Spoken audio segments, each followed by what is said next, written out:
Então vamos lá, vamos ler juntos? Depois de ver o sinal milagroso que Jesus tinha realizado, o povo começou a dizer, sem dúvida, este é o profeta que devia vir ao mundo. Que milagre foi esse?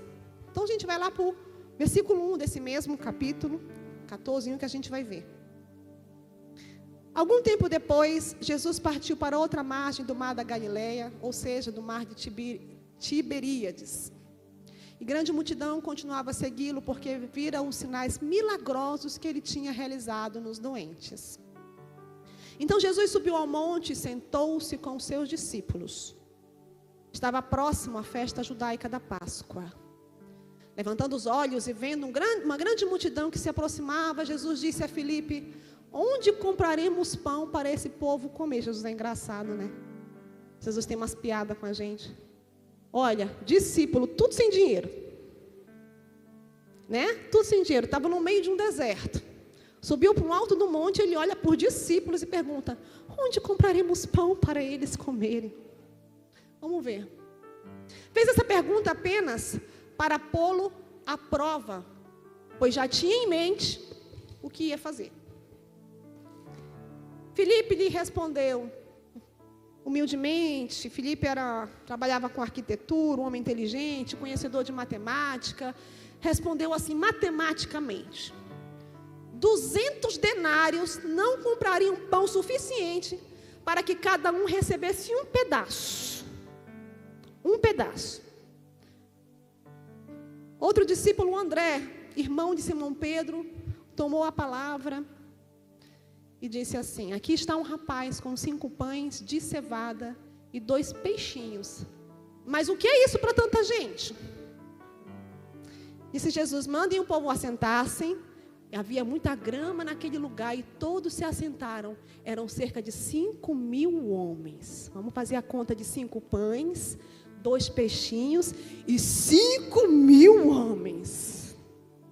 Não sei se você já viu, mas tem um vídeo por aí de uma moça que dizia assim, comia, Daniel que sabe, comia 12 pães, 15 pães. Imagina, ela falava assim, eu fui curada, né? Eu digo assim, ela tinha um problema.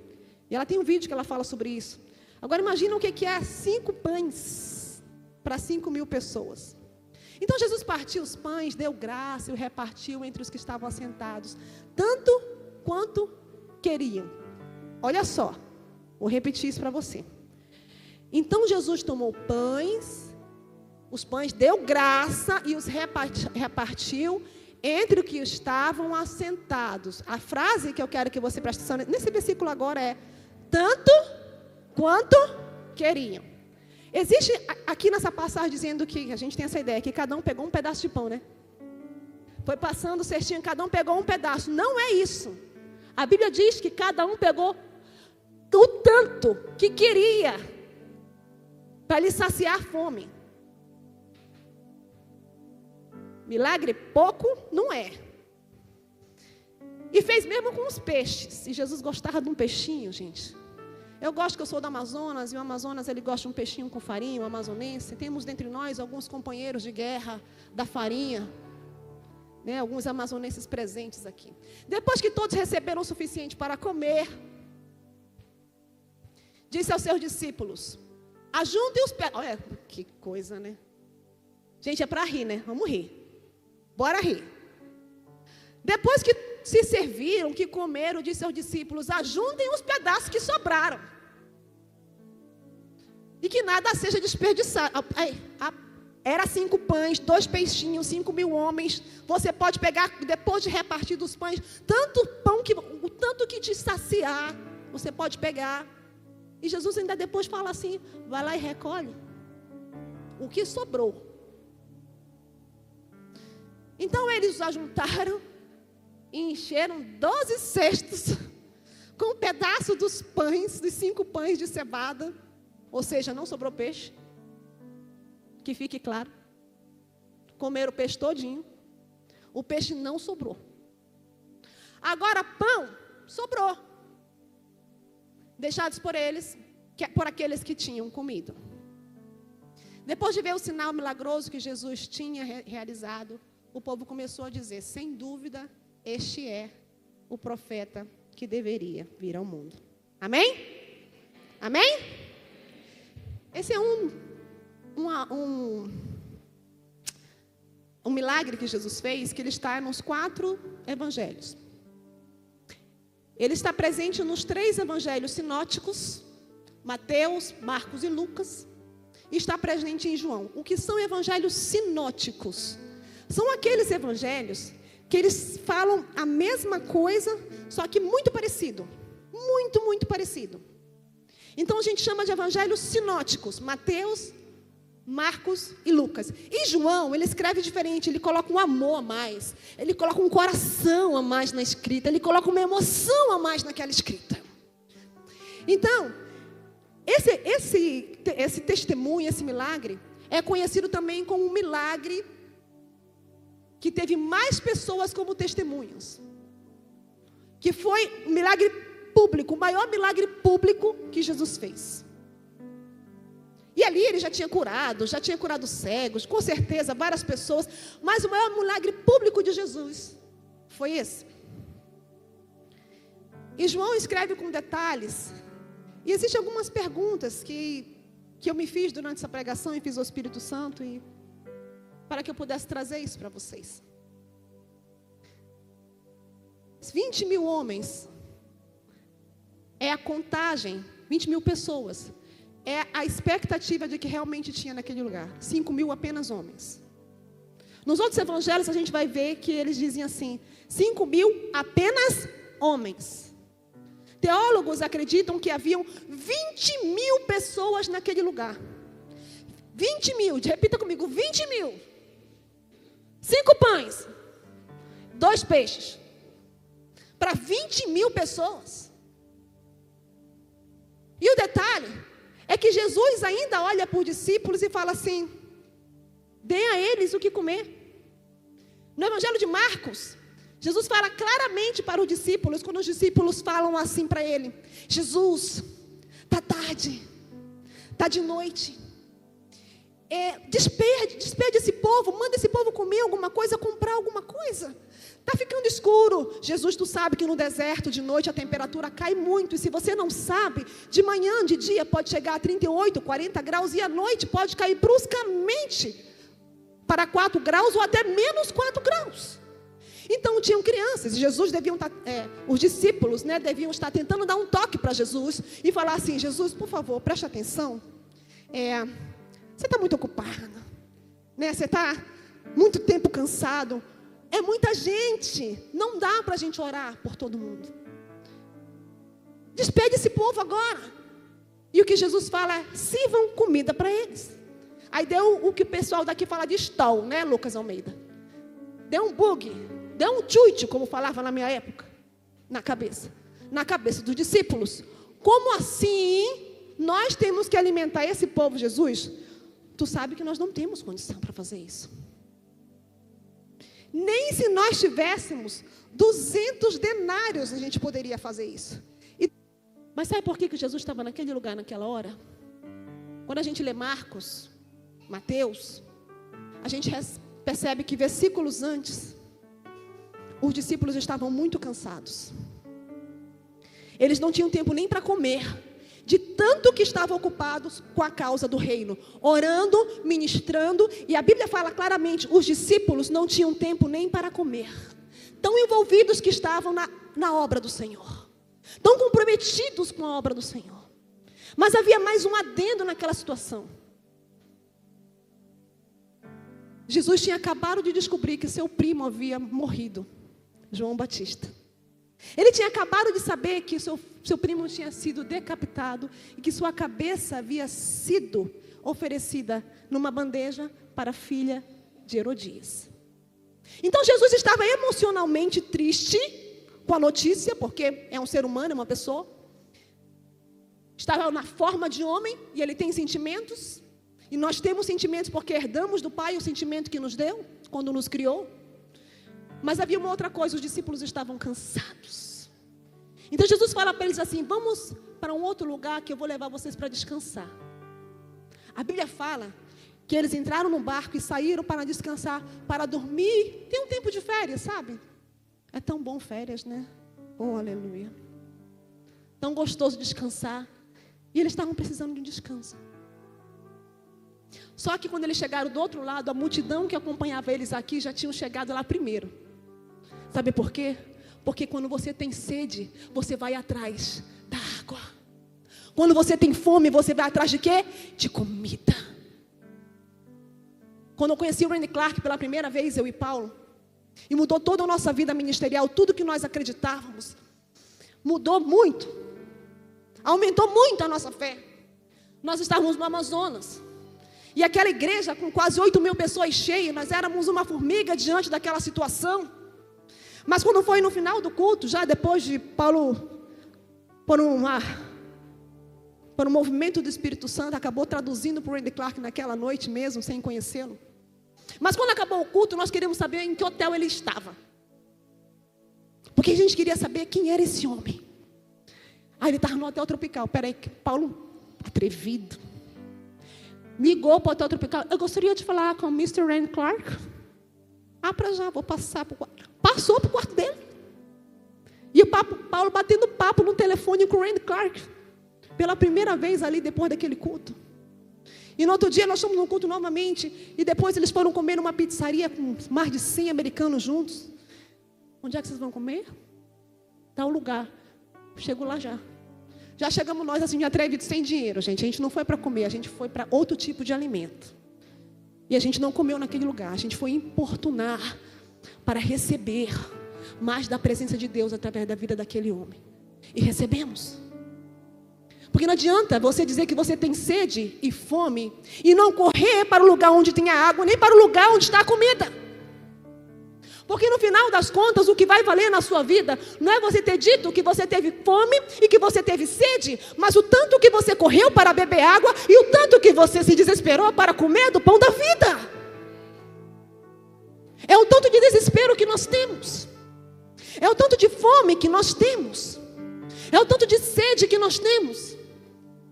E o Espírito Santo me ministrava agora há pouco sobre isso, e eu falando com Deus, e falando, Deus, eu tenho tantas dificuldades, tantas coisas, e Deus falou, o Espírito Santo falou para mim, mergulha na palavra. E eu disse, só isso? Tipo assim, eu estava esperando, faça isso, faça aquilo, eis que te digo, Anir Clay, que tu irás, não sei o quê, que vai acontecer tal coisa. Ele só me disse, mergulha na minha palavra.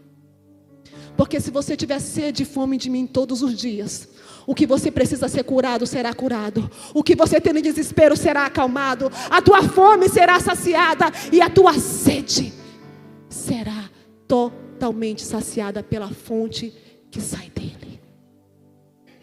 Olha,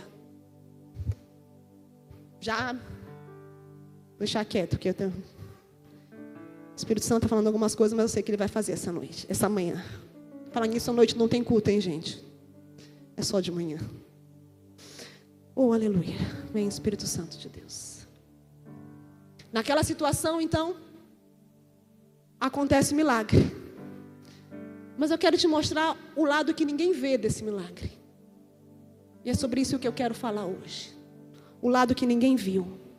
O lado que quando a gente lê essa passagem bíblica, a gente não presta atenção. Você está comigo? Você está comigo?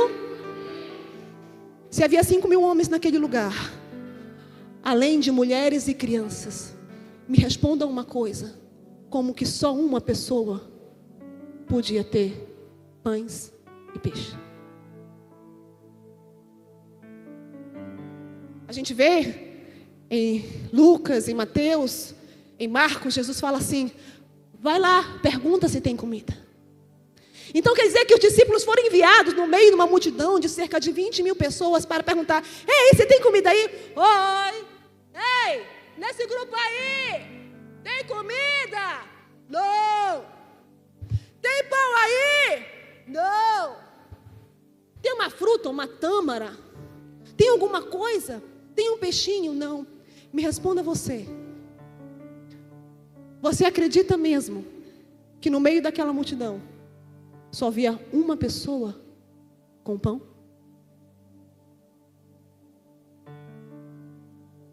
Só havia uma pessoa. Não havia nenhuma mãe que tinha trazido uma fruta. Estava pensando no seu filho. Não havia ninguém que tinha pães separados. Eu tenho certeza que havia. Eu tenho absoluta convicção de que tinha muita gente trazendo alimento naquele dia. Mas por causa das suas limitações carnais, foi melhor reter. E eu quero te apresentar quatro tipos de pessoas, aliás, que estavam naquele lugar.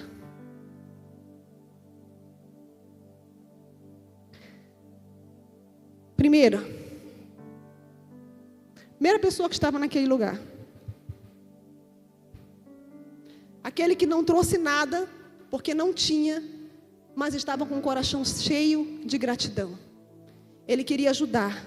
Seu coração estava pesado, mas ele não tinha o que fazer.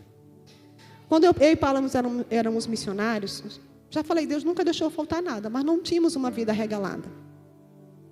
Nós morávamos, quando casamos, em um kitnet bem pequeno. Primeiramente, a gente morou num galpão, que era quase desse tamanho. E essas bordas que você vê aí, com essas colunas ali em cima, sei lá, passa água, acredito, né? Calha. Era, na verdade, uma brecha desse tamanho assim. Por onde, durante a noite... E era depósito. Quando nós casamos, não tinha lugar na missão, era um depósito. Então, tinha camas velhas, colchão velho, tudo. Cadeiras, mesas quebradas. E aí, durante a noite, os morcegos vinham dar rasante na gente. Lá no meio da floresta, né? Eles vinham fazer assim, passavam. Eu me cobria dos pés à cabeça, assim. Passava a noite coberta. Primeiro mês de casamento. E o banheiro era do lado de fora. Então, nós tínhamos que ir até o banheiro lá fora, com uma lanterninha. E o Paulo entrava na minha frente para saber se tinha cobra. Então, como o aparelho da descarga do vaso sanitário era aquele externo, as crianças não devem saber o que é isso, né? Que puxa assim, sabe da cordinha? Sabe cordinha? Cordinha, tá? Puxava, então tinha que olhar ali se não tinha uma cobra enrolada naquele cano. Porque já tinha sido encontrada. Né, uma cobrinha, essas cobrinhas simples, papagaio, essas cobras assim, cobra coral, umas cobras venenosas. Então ele entrava, olhava para saber se não tinha aranha, que era muito comum ter aranha, né? Aranha caranguejeira, aranha armadeira, aranha venenosa algumas. Né? Eu tenho medo de sapo, é quase uma fobia herdada por mãe. E lá tem um sapo chamado cururu. O bicho parece um boi. Desse tamanho. Ele não pula em cima de você, mas eu tenho a impressão que ele vai pular em cima de mim. Pior do que isso é a rã, que dá saltos enormes. Eu tinha medo dela pular na minha cara. E no banheiro, né? Tá ali dentro, aquele troço é gelado, né? Pelo amor de Deus. Então, um dia de madrugada ali. Mas aos poucos nós fomos organizando a nossa vida. E ganhamos um upgrade.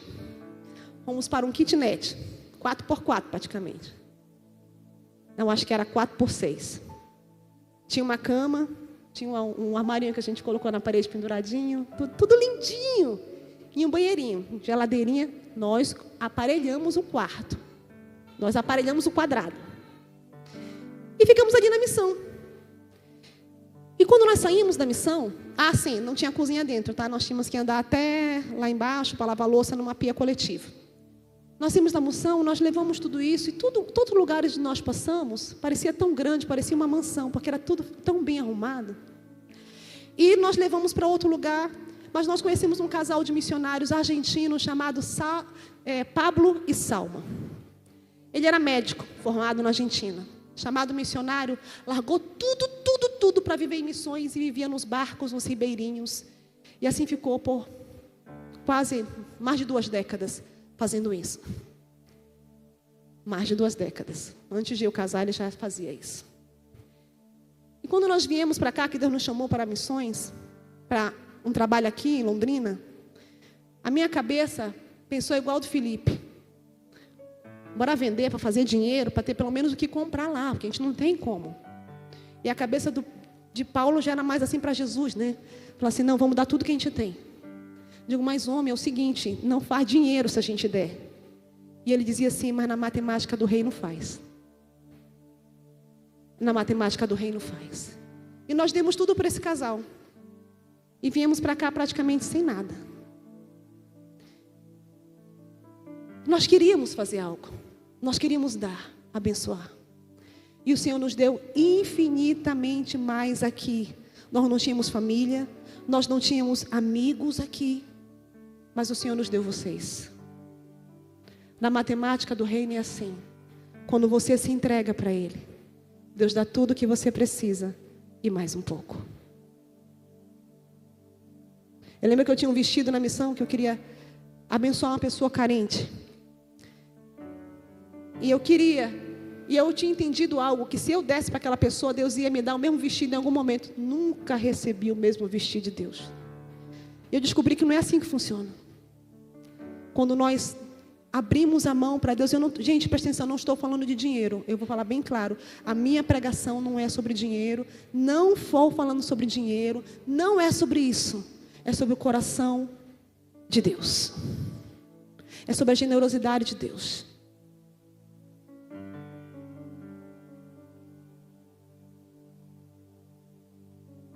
Pessoas estavam no meio da multidão, querendo receber, mas elas queriam dar e não tinham. Havia esse grupo de pessoas lá, mas havia um segundo grupo de pessoas, aqueles que não trouxeram nada, mas reclamam do pão mesmo assim. A Bíblia fala que era um pão de cevada. Primeira coisa que a gente tem que saber sobre o pão de cevada, que era um pão de baixa qualidade, porque a cevada era o tipo de alimento para dar para animais, eles comiam pão de trigo. Então aquele menino não era um menino rico. Aquele menino não tinha condições financeiras. Aquele menino não era um menino abastado financeiramente. Ele tinha pão de cevada. Não é um pão de sabor. E talvez aqueles 2 peixinhos deviam ser peixinhos salgados, que fazia parte daquela alimentação para dar um gostinho melhorzinho naquele pão, né, gente? Porque devia ser um pão ruim. Mas Jesus multiplicou aquele pão, e eu tenho certeza que no meio da multidão ainda houve aquele que disse assim: que pão ruim. Mas que estava com fome, comeu do pão, viu o milagre acontecer, viu a coisa acontecer, viu Jesus multiplicar o pão e ainda reclamou do milagre. Comeu o pão, ficou de barriga cheia e ainda disse assim: que pão ruim. Sabe aquela pessoa que vai no casamento, que foi no seu casamento, ou que você sentou na mesa do casamento de alguém, que essa pessoa, você fez toda uma festa e aconteceu lindo, a noiva estava linda, a comida estava gostosa, as músicas maravilhosas, meu Deus, o noivo parecia um príncipe. Mas tem aquela pessoa que fala assim: eita, o cabelo da noiva estava feio, né? Tu viu o vestido dela? Deus o livre, que eu não casava nunca com um vestido assim. Tu viu a mãe da noiva, que horrorosa que estava? E aquela maquiagem da sogra da noiva? Ai, Jesus Cristo. E vou te falar, hein, gente, que decoraçãozinha, chifre. Tem gente que vai no casamento dos outros, no lugar, só para reclamar. Aqui também tinha, no meio da multidão, pessoas que não tinham nada na mão, mas estavam lá para reclamar. Não estavam com coração grato, não estavam com coração generosos, nem para agradecer. Não trouxeram nada, comeram, se satisfizeram.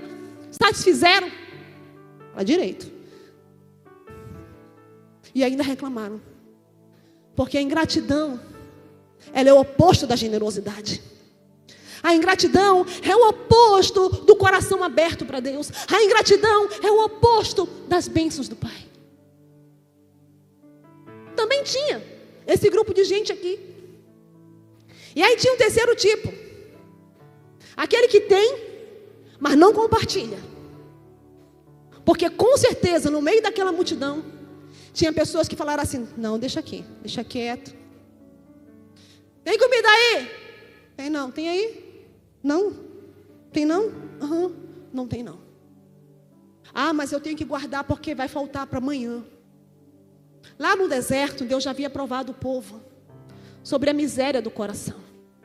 Quando Deus dava o maná para todos os dias, eles tinham que colher só para aquele dia, para comer o dia inteiro. Não podia guardar para o outro dia. Eu não estou falando de sermos bons administradores, veja bem. Eu estou falando de sermos generosos. De sermos pessoas que temos empatia com o outro. Todo mundo ouviu Jesus falar sobre o pão. Todo mundo ouviu os discípulos pedirem alguma coisa. Mas muitos que levaram, não compartilharam. E aqui existe um exemplo que eu quero dar para vocês. Sabe o exemplo da Mariazinha que Paulo disse que ia dar? Eu vou dar, e ele que deu outro dia. Março, abril, maio, junho. 4 meses de casado. Ele faz uma viagem missionária e eu não fui escalada como esposa dele para ir na viagem missionária, lá na missão. Eu já achei aqui um absurdo, né? Mas guardei meu coração, obediência, não vou me rebelar, vou louvar o Senhor, vou ficar na missão capinando, com alegria. Ei, minha sogra, não é sogra capinando, né, sogra? Sogra capinava comigo, eu e sogra, na roçadeira, hein, sogra? A gente no teçado, assim, no facão, a gente, ó, não dá para ninguém, né, sogra? Uma enxada na mão, vou ficar cozinhando na missão. E ele foi para a missão em outro lugar, passar uma semana fora. E era lá em Parintins, e quando chegou lá, eles ficavam numa escola, né? Eu já fui várias vezes, a gente ficava numa escola, e ele levou barraca, haviam barracas. E certa noite, após o evangelismo, terrível, né, Luana? Você sabe o que é isso lá, né? Terrível, de prostituição e tudo, e tinha que evangelizar. É um trabalho lindo evangelístico, muita gente aceita Jesus. Paulo estava em sua barraca, em sua tenda, tranquilo, calmo, com a parte da tela de fora fechada, a parte da tela de dentro também fechada, dormindo. Quando ele começa a ouvir um barulho no zíper, madrugada. E aí tinha missionários dormindo mais perto da escola, no refeitório, mas tudo muito próximo, em outras barracas. E ele sozinho lá, 4 meses de casado. Ele fala assim: quem está aí? E vem uma voz lá de fora: sou eu, a Mariazinha. Quem? A Mariazinha. Não te conheço não. Pode ficar aí do lado de fora. Deixa eu entrar, Sandoval. Quem? Sandoval, deixa eu entrar. Eu não sou o Sandoval não, você tá, é outra pessoa, pode ir embora. Não, e começou a guerra do zíper. A batalha sem fim. Zip, zip, zip. E ele puxava para baixo, e ele puxava para fechar aquele negócio. Deixa eu entrar. Quando ele percebeu pela tela que ela estava tentando entrar, ela estava 100% desprovida de vestes materiais. Ela estava sem roupa, mas sem a roupa de fora e sem a roupa de dentro. Ela estava sem roupas íntimas também. E aí ele se desesperou. Sai daqui agora, vai-te embora daqui, socorro! E começou a gritar alto. Gente, olha a cena. Meu marido aqui é tamanho, Mariazinha do lado de fora, brigando, pai, socorro! Deixa entrar, Sandoval, socorro, Sandoval. E foi assim, e aí ele disse assim para ela: se tu não sair daqui agora, eu vou te dar um chute. Vai-te embora, em nome de Jesus, se repreenda, Satanás, demônio, vai-te embora. Daqui. 4 meses de casado. E aí, ela fugiu quando eu disse que ia dar um chute. E ele saiu da tenda desesperado. Gente, pelo amor de Deus, me socorre. Aqui, olha aqui, fulana. Ele explicou tudo o que aconteceu. Todo mundo começou a acordar. E ninguém achava a Mariazinha. Mariazinha já estava do lado de fora da escola. E aí vinha uma viatura. E a viatura já pediu socorro. Os policiais racharam de rir, né? É tipo você pedir socorro no carnaval, numa situação dessa. Era mais ou menos assim, que Parintins é o carnaval. E aí, nesse momento, ela já vem saindo da casa de alguém.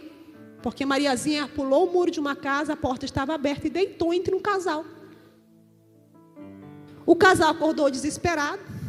Não sei se para aquela mulher, né, ela tinha um entendimento de confiança, tudo, mas assim, não sei no que deu naquele casamento. E sai no que sai, os policiais pegam e colocam ela na viatura. Só que os policiais começaram a rir da situação. Quando eles começaram a rir, Mariazinha era doida, mas nem tanto. Abriu a viatura e saiu correndo. E foi-se embora pelada. No outro dia, no refeitório, Paulo contando a situação, e o pessoal falando sobre, gente, que absurdo e tal. E houve um rapaz chamado Rafael. Os Rafaéis presentes não nada a ver com vocês, viu? Eu sei que tem não devia ter falado o nome, não? Tíquico. Mas seu nome era Rafael.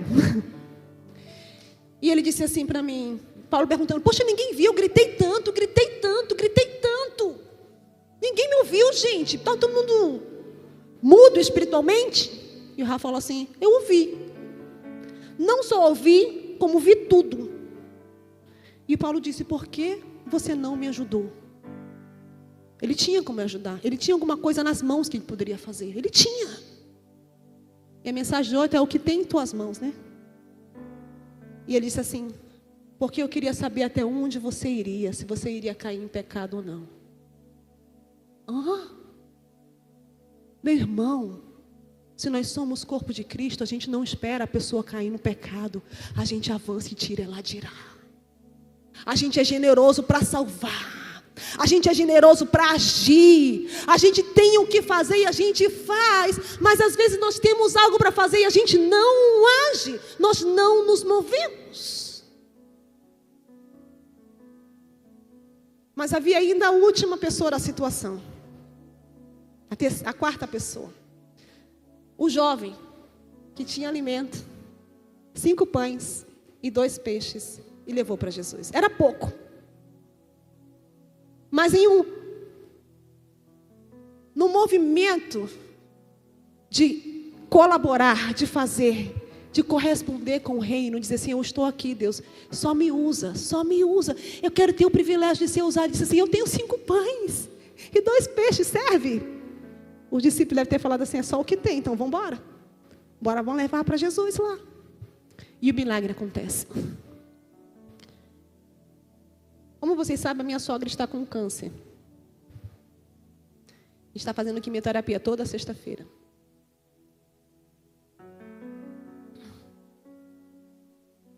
Eu admiro muito a força que a minha sogra está tendo.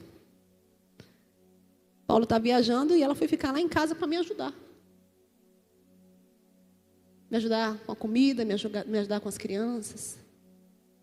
Ela saiu da quimioterapia e vai lá para casa e fala assim, sogra, vai descansar. Não, tem muita coisa para fazer e você tem muita coisa para fazer. Eu não sei como é que você aguenta, e eu tenho que te ajudar. Aí eu já soube por alguém que a irmã Eni conhece uma moça que também está com câncer. E falando com essa moça, eu vou fazer um resumo, tá? Porque chegou ao meu ouvido. A irmã Eni falou assim, olha, tenha fé, né?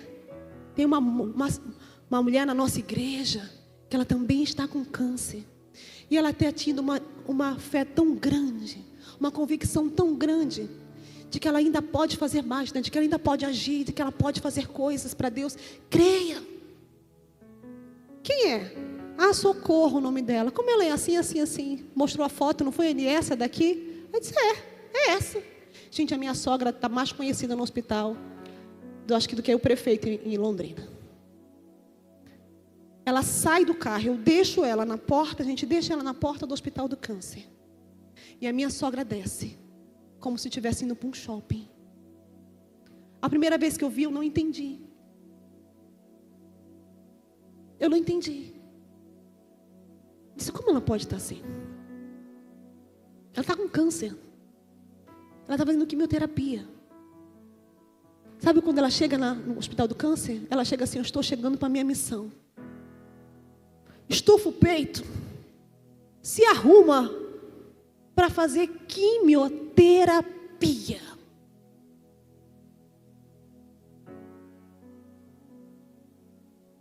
Há tanta generosidade no coração da minha sogra. Há tanto amor, tanto desejo de servir a Deus.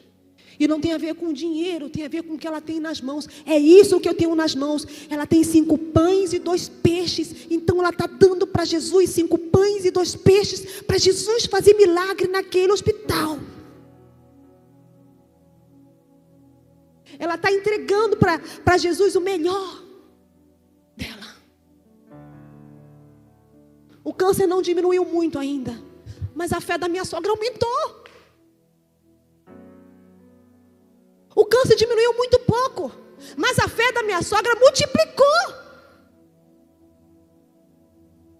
Eu não sei quanto mais tempo ela vai ir. Eu não estou pregando sobre você, minha sogra, mas eu preciso falar que para mim você é esse jovem de 5 pães, apesar desse cabelo branquinho. Vem você, esse jovem de 5 pães e 2 peixes, que não está limitada ao que o homem pode te dar, a situação financeira. Se eu tiver dinheiro, eu ajudo. Se eu tiver condição, eu ajudo. Se eu tiver tempo, eu ajudo.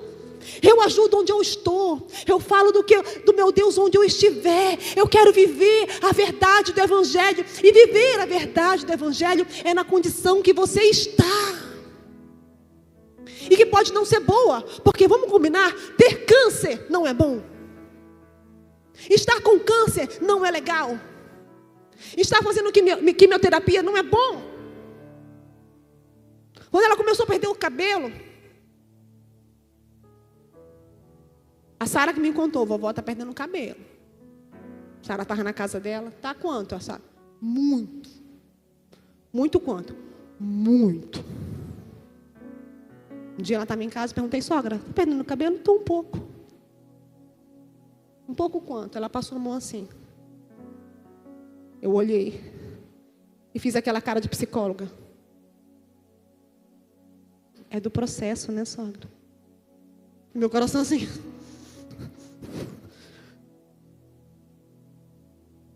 Mas eu tenho que dizer, nunca vi minha sogra tão bonita como está agora. Por quê? Porque os 5 pães e 2 peixes que você deu para Deus, multiplicou para você. E a verdade é que Deus continua sendo Deus, independente da nossa condição. Você crendo ou não, Ele é Deus. Você acreditando ou não, Ele é Deus. Você vendo ou não, Ele é Deus. Você sentindo ou não, Ele é Deus. Ele vai usar quem Ele quiser e como Ele quiser. Basta dizer assim, Senhor, é tudo que eu tenho. Me usa. Ela ora todas as vezes pelas pessoas ali dentro. E sexta-feira ela diz assim, eu tenho que ir porque eu tenho que orar por uma moça, ela está me esperando. Ela está indo para a igreja não, ela está indo para o hospital do câncer. Veja a percepção. E de como nós podemos mudar desse que vai numa festa de casamento e reclama, para aquele que está doente, mas vai celebrar o noivo todos os dias. Para aquele que não tem nada nas mãos, mas tudo que tem, e fala assim, é tudo que eu tenho, 5 pães, e vai celebrar o noivo todos os dias. E o noivo é Cristo Jesus.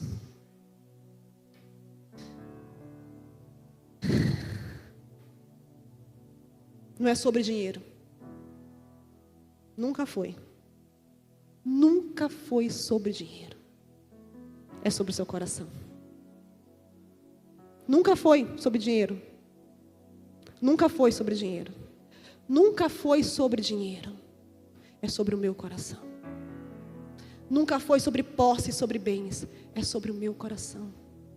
Nunca foi sobre o quanto eu posso ter. É sobre o meu coração. E tenha muito, eu quero que você fique logo muito rico, gente. Para você, eu tenho vontade de viajar de helicóptero. Tem ninguém nessa igreja que tem um helicóptero? Me levar para viajar? É brincadeira, mas é verdade, tenho mesmo. Eu quero mesmo que você transborde, mas eu estou falando com o nosso coração que é muito mais sobre dinheiro. Não é sobre isso, gente. Por que 12 cestos? Por que 12 cestos cheios? Porque eram 12 discípulos. Se fossem 14, seriam 14. Se fosse 20, seriam 20 cestos cheios. Se fossem 50 discípulos, seriam 50 cestos cheios. Quantos discípulos nós temos aqui nessa noite? Quantos pães nós temos aqui nessa noite? Quantos peixes nós temos aqui nessa noite? E nessa manhã?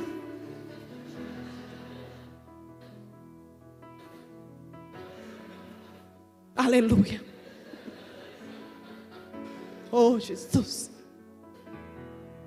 Quantos pães temos nessa manhã? Quantos discípulos nós temos nessa manhã? Porque não adianta você guardar o que Deus te deu, porque vai morfar.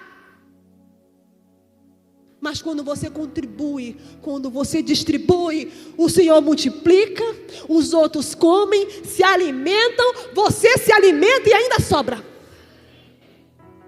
Porque não é sobre dinheiro, é sobre a atitude do coração. É sobre generosidade em ação. É sobre olhar para uma pessoa, ver a necessidade. É sobre orar por aquela pessoa. É sobre perguntar como ela está. É sobre ter fé para colocar as mãos e em nome de Jesus abençoar. Dinheiro é a última parte. Mas a gente precisa, todo mundo precisa. Que, se houver alguém aqui que vai ficar ferido, né? Eu não gosto do socialismo. Se for para gostar de alguma coisa entre socialismo e capitalismo, eu gosto do capitalismo, porque capitalismo dá emprego, capitalismo prospera as pessoas e tira as pessoas da pobreza. Socialismo tira os ricos do lugar de rico, desemprega os empregados que estão com ele numa empresa e põe todo mundo no lugar de pobre. Jesus não pregou o socialismo. Jesus pregou o coração. E ele não estava focado em capitalismo. Ele estava focado em generosidade. Queria que você baixasse a sua cabeça. Perguntasse para o Espírito Santo: quem é você nesse grupo aqui? Quem que é você? Você é aquele que não traz nada, porque não tem, mas você queria trazer, mas hoje não foi possível. Você está andando num momento difícil, mas você quer ajudar. Você é aquele que reclama, está comendo satisfeito, mas ainda tem tempo para reclamar. Você é aquele que tem, mas retém. Como o Rafael lá, que não salvou o Paulo da Mariazinha, mas o Senhor salvou. Ou você é como aquele que tem 5 pães e 2 peixes? Baixe a sua cabeça e pergunte ao Espírito Santo.